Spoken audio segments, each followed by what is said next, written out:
أخذت خديجة رضي الله عنها تفكر في أمر محمد صلى الله عليه وسلم بعدما سمعته من غلامها ميسرة، وبعدما رأت من أمانته وصدقه، فأفضت بسرها لصديقتها نفيسة أخت الصحابي يعلى بن أمية. قالت: يا نفيسة، إني أرى في محمد بن عبد الله ما لا أراه في غيره من الرجال، فهو الصادق الأمين، وهو الشريف الحسيب، وهو الشهم الكريم، وهو إلى ذلك له نبأ عجيب وشأن غريب.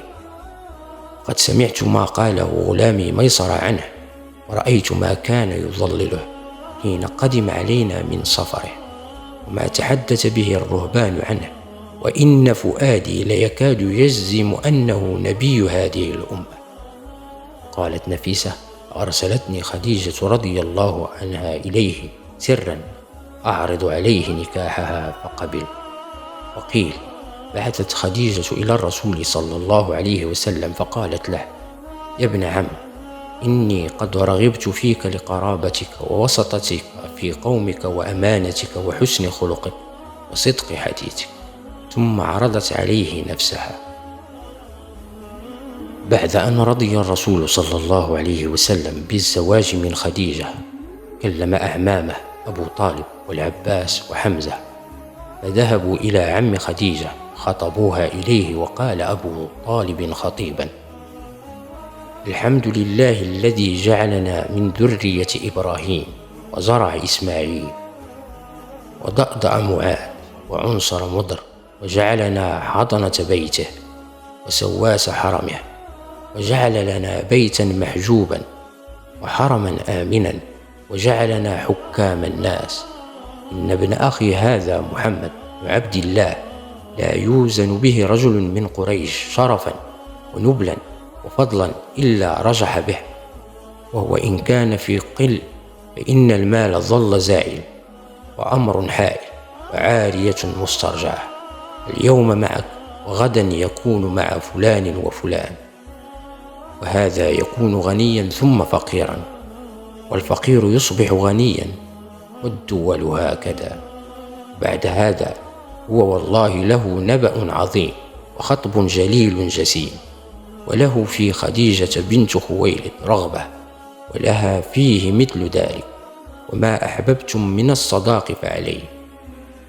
ثم رد عليه ورقة بن نوفل قال: الحمد لله الذي جعلنا كما ذكرت وفضلنا على ما عددت، فنحن سادة العرب وقادتها، وأنتم أهل ذلك كله، لا تنكر العشيرة فضلكم، ولا يرد أحد من الناس فخركم وشرفكم، وقد رغبنا في الاتصال بحبلكم وشرفكم، فاشهدوا علي معاشر قريش بأني قد زوجت خديجة بنت خويلد من محمد بن عبد الله على كذا. ثم سكت، فقال أبو طالب: قد أحببت أن يشركك عمها. فقال عمها عمرو بن أسد: اشهدوا علي يا معشر قريش أني قد أنكحت محمد بن عبد الله خديجة بنت خويلد. وعلى إثر ذلك تم الزواج، وأولم عليها محمد صلى الله عليه وسلم، فنحر جزورا، وقيل جزورين، وأطعم الناس. حضر العقد بنو هاشم ورؤساء مضر، وذلك بعد رجوع الرسول صلى الله عليه وسلم من الشام بشهرين، وأصدقها 20 بكرة، وكان سنها إذ ذاك 40 سنة، وكانت يومئذ أفضل نساء قومها نسبا وثروة وعقلا، وهي امرأة تزوجها الرسول صلى الله عليه وسلم، ولم يتزوج عليها غيرها حتى ماتت. عاشت خديجة رضي الله عنها مع الرسول صلى الله عليه وسلم 15 عاما قبل بعثته، أحاطته بكل رعاية وعناية واهتمام. وكانت هذه السنوات هي السنوات التي شغلت فيها خديجة بإنجاب أولادها، باستثناء عبد الله الذي ولد بعد البعثة. قد رزقت بأولادها زينب ورقية وأم كلثوم والقاسم، الذي كان يكنى به الرسول صلى الله عليه وسلم، وفاطمة الزهراء، ثم عبد الله الذي عرف بالطيب الطاهر. كانت خديجة مشتغلة بتربية أولادها، ثم شاء الله أن يتوفى القاسم. وفي هذه الفترة طلب الرسول صلى الله عليه وسلم من عمه أبو طالب، وقد لاحظ كثرة الأولاد عنده، أن يعطيه عليا ليربيه. أراد التخفيف عليه، وقامت خديجة برعايته أتم رعاية. وعندما مات العوام بن خويلد خلف وراءه الزبير وهو ابن 2 سنين، فقررت خديجة رضي الله عنها أن تكفله وترعاه. نشأ الزبير بين بيت عمته خديجة وبين بيت أمه صفية بنت عبد المطلب عمة الرسول صلى الله عليه وسلم. ثم لما قدم حكيم بن حزام بن خويلد من الشام برقيق فيهم زيد بن حارثة وصيف، دخلت عليه عمته خديجة وهي يومئذ عند رسول الله صلى الله عليه وسلم، فقال لها: اختاري يا عمه أي هؤلاء الغلمان شئت فهو لك. فاختارت زيدا فأخذته، فرآه رسول الله صلى الله عليه وسلم عندها، فاستوهبه منها ووهبته له، فأعتقه رسول الله صلى الله عليه وسلم وتبناه، وذلك قبل أن يوحى إليه، فكان بمثابة الابن من خديجة، ورعته خير رعاية.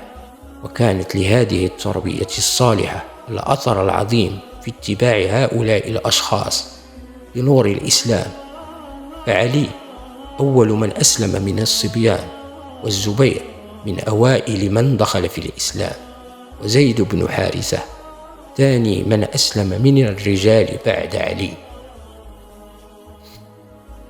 كان الرسول صلى الله عليه وسلم يواصل مسيرته بالاختلاء بنفسه وبتعبده في غار حراء بعيدا عن الناس، وكانت خديجة مشغولة بالأسرة وتوفير ما يلزمها، وفي الوقت الذي كانت تشتغل فيه بتجارتها التي تنفق منها على الأسرة. ومع ذلك كانت تذهب إليه في غار حراء لتوفر له الأكل والشرب. قال ابن حجر العسقلاني: كانت حريصة على رضاه بكل ممكن، ولم يصدر منها ما يغضبه قط كما وقع لغيرها. روى الفكهاني عن أنس بن مالك قال أن النبي صلى الله عليه وسلم كان عند أبي طالب، فاستأذنه أن يتوجه إلى خديجة، فأذن له، وبعث بعده جارية له يقال لها نبعة، فقال لها: انظري ما تقول له خديجة. قالت: نبعة. فرأيت عجبا ما هو إلا أن سمعت به خديجة، فخرجت إلى الباب، فأخذت بيده فضمتها إلى صدرها ونحرها، ثم قالت: بأبي وأمي والله ما أفعل هذا لشيء، ولكني أرجو أن تكون أنت النبي الذي ستبعث، فإن تكن هو فاعرف حقي ومنزلتي وادع الإله الذي يبعثك لي. قالت: فقال لها: والله لئن كنت أنا هو قد اصطنعت عندي ما لا أضيعه أبدا، وإن يكن غيري فإن الإله الذي تصنعين هذا لأجله لا يضيعك أبدا.